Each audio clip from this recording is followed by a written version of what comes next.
नमस्कार, मेरा नाम है सत्सिंह। हरियाणा फाइल्स में आप सभी का स्वागत है। और मेरे साथी कुरुक्षेत्र से सीनियर पत्रकार जसकरण सिंह जुड़ रहे हैं। और कुरुक्षेत्र के अंदर एक विधानसभा है जिससे मुख्यमंत्री नायब सैनी इस बार चुनाव लड़ रहे हैं। सबसे इम्पोर्टेंट बात, सभी की नजरें हैं लाडवा सीट। लाडवा सीट पर आखिरकार बनेगा क्या? जसकरण जी, सबसे पहले तो आपका स्वागत है हरियाणा फाइल्स में। नमस्कार जी, बहुत बहुत धन्यवाद सत्सिंह जी। अच्छा सर, सबकी नजरें हैं लाडवा सीट के ऊपर। लाडवा सीट पर क्योंकि मुख्यमंत्री भारतीय जनता पार्टी के अगर सरकार बनती है तो उसका भी चेहरा है नायाब सैनी, जो कि कुरुक्षेत्र से सांसद भी रह चुके हैं। आप क्या देखते हैं सर, फाइट कितनी टफ है कांग्रेस के मेवा सिंह में और बीजेपी के नायब सैनी में? सत्सिंह जी, ये कुरुक्षेत्र की, जैसे आपने देखा होगा कि पहले कुरुक्षेत्र से एमपी जो है वो नायब सिंह सैनी रहे हैं। जब इनको सीएम बनाया गया था तो उससे पहले ये कुरुक्षेत्र के एमपी थे, लेकिन बाद में नवीन जिंदल वहां से एमपी चुने गए। विधानसभा में ये जैसे जब पहुंचे हैं स्टार्टिंग में, तो सबसे पहले नारायणगढ़ से एमएलए ये चुने गए। तो उसके बाद अभी जो रिसेंट बाई इलेक्शन जो हुआ था तो ये करनाल चले गए। और अब जैसे सीएम ने डिसाइड किया है, या पार्टी ने डिसाइड किया, भाजपा भारतीय जनता पार्टी ने, कि इनको लाडवा से इलेक्शन लड़ाना है। तो यहाँ पे सीएम फैक्टर जो है इस एरिया में काफी रोल प्ले करता है। तो कुरुक्षेत्र का जो एरिया है जीटी रोड के आसपास, तो इस एरिया में जाट और सैनी समाज काफी ज्यादा गिनती में है। तो जो हमारे नायब सिंह सैनी जी हैं, ये खुद भी सैनी समाज से आते हैं। तो यहाँ पे जो मेजर एक सीएम फैक्टर का रोल प्ले करेंगे। इससे पहले यहाँ से मैं आपको बताना चाहूंगा कि पवन सैनी 2014 में लाडवा से नायब मतलब एमएलए रह चुके हैं इस विधानसभा सीट से। इससे पहले 2009 में शेर सिंह बड़शामी जो हैं वो यहाँ से एमएलए रहे थे, जो कि इंडियन नेशनल लोकदल से जुड़े हुए लीडर थे। तो 2019 में यहाँ पे बदलाव हुआ था, तब यहाँ पे कांग्रेस के मेवा सिंह जो है वो चुने गए। तो इस बार जो है वो काफी कड़े कांटे की टक्कर है मेवा सिंह और सीएम नायब सिंह सैनी के बीच। एक सीएम खुद जैसे इस सीट के ऊपर चुनाव लड़ने के लिए आ रहे हैं, उसके बावजूद भी मेवा सिंह एक बहुत ही स्ट्रॉन्ग कैंडिडेट जो ग्राउंड लेवल पे माने जा रहे हैं, और वो सीएम को बहुत स्ट्रॉन्ग टक्कर जो है वो दे रहे हैं। तो यहाँ पे बेसिकली मैं आपको बताना चाहूंगा कि जैसे तीन मेन हलके जो हैं वो इस एरिया में पड़ते हैं। एक बबैन, लाडवा का खुद का एरिया, और पिपली एरिया जो जो कि लाडवा सीट में आते हैं। तो इसमें ज्यादातर इस पूरी कॉन्स्टिट्यूएंसी में जाट और सैनी समाज की काफी बड़ी पॉपुलेशन है। लगभग 45,000 प्लस वोट जो है वो जाट कम्युनिटी का माना जाता है। इसी तरह 35,000 प्लस जो है वो सैनी कम्युनिटी का है। अदरवाइज सिख और हरिजन कम्युनिटी भी है, बट उनका नंबर बहुत बड़ा नहीं है, बट स्टिल स्कैटर्ड वोट्स है।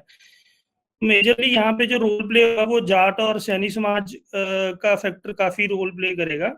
उसके अलावा जैसे कुछ सीएम फैक्टर होने के बावजूद भी तो लाडवा के लिए कोई ऐसी मेजर अनाउंसमेंट्स नहीं की गई हैं, जैसे कि लोग यहाँ के लाडवा के एक्सपेक्ट कर रहे थे। यहाँ पे कुछ लोगों की लोकल समस्याएं हैं। कई बार होता क्या है कि एक लार्जर पॉलिटिकल इमेज जो स्टेट लेवल पे चल रही होती है, उसके अंदर एरिया की समस्याएं लोग भूल जाते हैं या पॉलिटिकल पार्टीज भूल जाती हैं। तो उस पॉलिटिक्स को अगर हम ध्यान में रखें तो लाडवा एरिया की कई समस्याएं हैं। जैसे मतलब कुरुक्षेत्र यमुनानगर को, ये जब जो लिंक रोड है, स्टेट हाईवे जो पड़ता है, तो वो लाडवा से होके गुजरता है। तो यहाँ पे बाईपास की एक बहुत बड़ी समस्या है। ट्रैफिक कंजेशन बहुत बड़ा रहता है, काफी बिजी रोड है। तो लोगों को आज तक इस समस्या का हल नहीं मिला है। तो लोग काफी लंबे समय से बाईपास का एक कंस्ट्रक्शन का डिमांड कर रहे हैं, लेकिन जो पूरा नहीं हुआ है। इवन जो स्टेट हाईवे है उसका भी काफी डिलेपिडेटेड कंडीशन है, बहुत अच्छी हालत नहीं है रोड की। और इसी तरह लोग, एरिया के जो लोग हैं वो यहाँ पे लोकल लेवल पे, क्योंकि स्टेट हाईवे से जुड़ा हुआ एरिया है, तो कई बार एक्सीडेंट्स हो जाते हैं। तो यहाँ पे लोकल हॉस्पिटल में ट्रॉमा सेंटर तक भी अवेलेबल नहीं है। तो उसकी भी डिमांड काफी लंबे लेवल से, लंबे टाइम से चलती आ रही है। तो ऐसी कोई अनाउंसमेंट जो इलेक्शन कोड लगने से पहले लोग एक्सपेक्ट कर रहे थे, तो क्योंकि लोगों के लिए भी सडन था कि नायब सिंह सैनी यहाँ से इलेक्शन लड़ेंगे, बट स्टिल फैक्टर है यहाँ पे बीजेपी के को कुछ मतलब जैसे इनके इंटरनल रिफ्ट भी सामने आया है। जैसे एक तो बीजेपी से ही जुड़े हुए संदीप गर्ग लाडवा करके लीडर हैं, जो कि इंडिपेंडेंट कैंडिडेट की तरह जो है इलेक्शन लड़ रहे हैं। वो बीजेपी की टिकट सीख कर रहे थे, तो काफी अभी भी उन्होंने अपना नामांकन जब वापस नहीं लिया था, तो वो ही स्टिल कॉन्टेस्टिंग। तो उससे काफी नुकसान हो सकता है भाजपा को। अगर मान लो 3-4 हजार 2,000 5,000 वोट का भी नुकसान वो करते हैं, तो वो एक बीजेपी के लिए बहुत बड़ा रोल प्ले करेगा ऐसे टफ कंपटीशन के अंदर। उसके जी अलावा जसकरण जी, मैं जी जसकरण जी, बिल्कुल आप जो बता रहे हैं उसके साथ साथ मैं आपसे चाहूंगा कि जो कांग्रेस पार्टी के मेवा सिंह है, जो 2019 में चुनाव जीते थे लाडवा सीट से, तो थोड़ा सा मेवा सिंह की प्रोफाइल के बारे में बताएं कि वो यहाँ से किन सरकमस्टांसेस में चुनाव जीते थे। और ऐसा कहा जाता है कि मेवा सिंह एक धरती पकड़ नेता है और जमीन पर लोगों से मिलते जुलते रहते हैं, काफी कनेक्टेड रहते हैं। जी बिल्कुल सर जी, जैसे अभी तक भी जो मेवा सिंह के बारे में यही है कि काफ़ी लोग इनसे मतलब एक्सपेक्टेशंस करते हैं। तो जिस समय ये एमएलए चुने गए थे, तो उस समय भी हालांकि भाजपा की और जननायक जनता पार्टी की अलायंस गवर्नमेंट स्टेट में बनी थी, तो हालात कांग्रेस के फेवर में बहुत ज़्यादा नहीं थे। तो बट फिर भी ये यहाँ से इलेक्ट हुए थे। तो अभी भी लोगों का समर्थन तो इनको है, क्योंकि ये लोगों में रहे हैं, लोगों को इनसे एक्सपेक्टेशंस हैं, और इन्होंने लोगों के काम भी जैसे करवाए हैं कुछ। तो इसी तरह इसीलिए ये अभी कंपटीशन में है। इवन सीएम जब खुद भी आ गए हैं, तो ये खुद एक कांग्रेस का, अगर हम मतलब देखा जाए कि बहुत आपने कभी इनके बारे में बहुत ज़्यादा सुना भी नहीं होगा, बट कोई ऐसा ऐसा नहीं है कि कांग्रेस के कोई बहुत चर्चित चेहरे हैं, बट स्टिल ये एक लोकल लीडर हैं। तो इनकी लोगों के बीच में पकड़ काफ़ी है। तो उस चीज़ को लेके हमें लगता है कि अभी भी ये मतलब कंपटीशन में है, बरकरार बने हुए हैं। जसकरण हाँ जी, जी। साथ साथ जो सपना बडशामी है, उनका क्या रोल देखते हैं? एक मोटा मोटा समझ में आता है कि सपना बडशामी जितनी मजबूत होगी, उतना ही कांग्रेस पार्टी के मेवा सिंह कमजोर होंगे, क्योंकि बडशामी और मेवा सिंह जाट वोट बैंक को ज्यादा कैप्चर करेंगे। इसके बारे में आपका क्या कहना है? मैं सत सिंह जी ये बताना चाहूँगा कि 2019 के इलेक्शन की तरफ मैं थोड़ा-सा आपका ध्यान लेके जाना चाहूँगा कि जब मेवा सिंह यहाँ से इलेक्शन जीते थे, जब यहाँ से एमएलए बने, तो उस समय रनर अप थे जो वो भाजपा के कैंडिडेट थे पवन सैनी, जो कि इस समय उन्हें भाजपा ने नारायणगढ़ से टिकट दी है, जहाँ से मतलब जो सीएम फेस हैं जो नायब सिंह सैनी, वो पहली बार एमएलए चुने गए थे। तो पवन सैनी को वहाँ गए और उनकी जगह नायब सिंह सैनी यहाँ पे आ गए। तो उस समय सपना बडशामी 3rd नंबर पे रहे थे, तो उनको केवल 15,513 वोट्स जो हैं वो पड़ी थी, जो कि लगभग 11.26 वोट परसेंटेज शेयर था जो इनका उस समय था। तो मेवा सिंह 57,665 वोटों के साथ उस समय इलेक्ट हुए थे, और पवन सैनी को 45,028 वोटें जो हैं वो पड़ी थी। तो इनका आपसी डिफरेंस जो है वो तकरीबन 12,000 समथिंग वोट्स का था। और इतना ही शेर सिंह जो सपना बडशामी जो है वो शेर सिंह बडशामी की फैमिली से जो आते हैं, उनकी जो वोट एक तरह से, अगर उनको इस तरह अभी जाट वोट ज़्यादा डल जाती है, तो नेचुरल है कि जो दोनों कैंडिडेट्स हैं, जो मेन लीड कैंडिडेट्स जिनको माना जा रहा है भाजपा और कांग्रेस के, इन दोनों को नुकसान काफ़ी होगा। इस तरह मैं आपको एक और चीज़ बताना चाहूँगा, यहाँ पे एक और फैक्टर है, एक और इंडिपेंडेंट कैंडिडेट हैं विक्रमजीत सिंह करके, वो भी मतलब उनकी काफ़ी सेंध जो है वो समझ में आ रही है कि वो भी लगा सकते हैं, कि वो उनका जो एरिया में एससी-बीसी वोट है, या अदरवाइज़ जो बैकवर्ड कम्युनिटी से जो माना जाता है, अदर बैकवर्ड कम्युनिटी से, क्योंकि सीएम खुद भी ओबीसी बैकग्राउंड से आते हैं, तो वो भी काफ़ी सेंध लगा सकते हैं। अगर वो एक इंडिपेंडेंट कैंडिडेट मान लीजिए अगर 5-4 हज़ार वोट का वो भी कुछ नुकसान कर जाते हैं भाजपा को, तो काफ़ी इसमें कंपटीशन जो है वो लगता है कि हमें कांग्रेस के तो फेवर में जी जा सकता है। जसकरण जी, आप तो फिर आपका एनालिसिस के हिसाब से नायाब सैनी जो कि पिछले करीब 60 दिन से सीएम है हरियाणा बीजेपी सरकार के, और मुख्यमंत्री का चेहरा भी हैं, और पूरे स्टेट में भारतीय जनता पार्टी की तीसरी बार सरकार बनाने के लिए कैनवासिंग कर रहे हैं, कैंपेनिंग कर रहे हैं।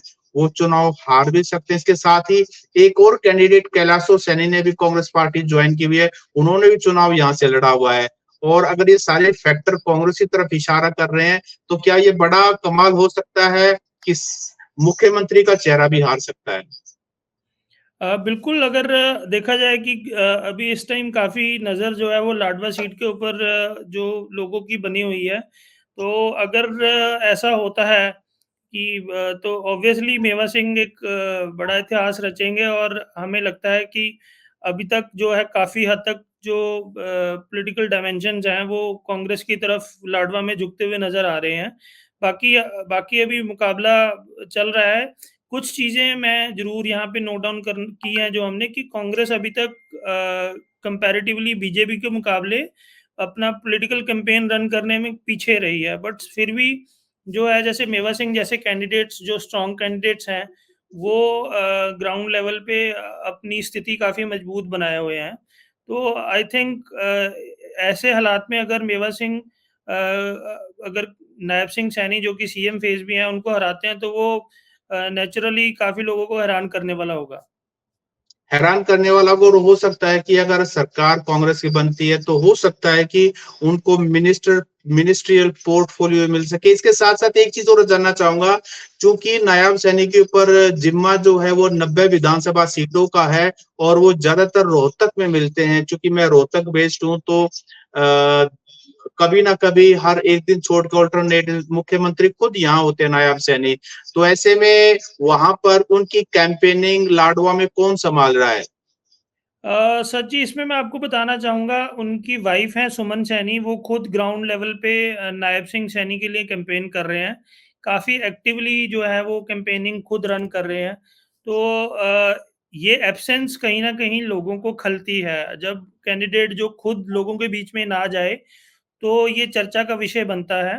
तो हालाँकि उनकी वाइफ़ ज़रूर कैंपेनिंग कर रहे हैं, अदरवाइज़ और भी पार्टी लीडर्स और वर्कर्स जो हैं, सीनियर लीडर्स, वो ज़रूर कैंपेनिंग कर रहे हैं।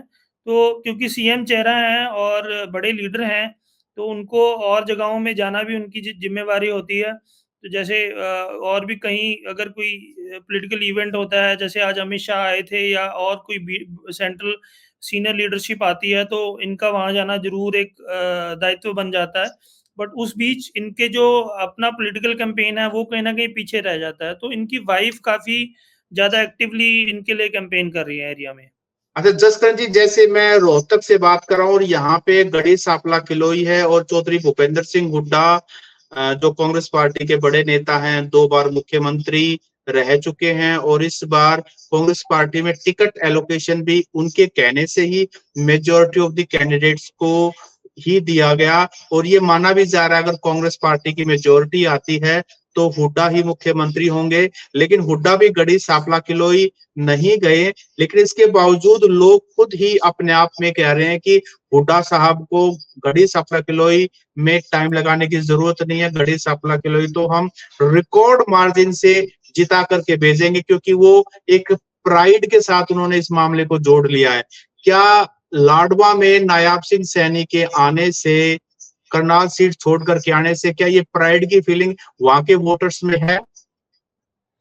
सर जी, ऐसा मुझे लगता नहीं है, क्योंकि हालाँकि नायब सिंह सैनी बहुत लंबे समय से यहाँ पे कुरुक्षेत्र को रिप्रेज़ेंट कर रहे हैं। तो उनके पास जैसे रादौर तक का और कुछ कैथल का एरिया भी उनकी कॉन्स्टिट्यूएंसी के अंडर आता था।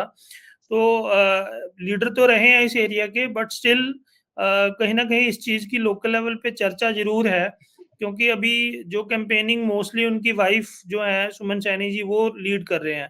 तो अभी तक ऐसी कोई हमें चर्चा नहीं समझ में आ रही है कि अगर वो खुद नहीं आएँगे, तो लोग इस तरीके उनको, क्योंकि उनके सामने जो कैंडिडेट है वो काफ़ी स्ट्रॉन्ग है।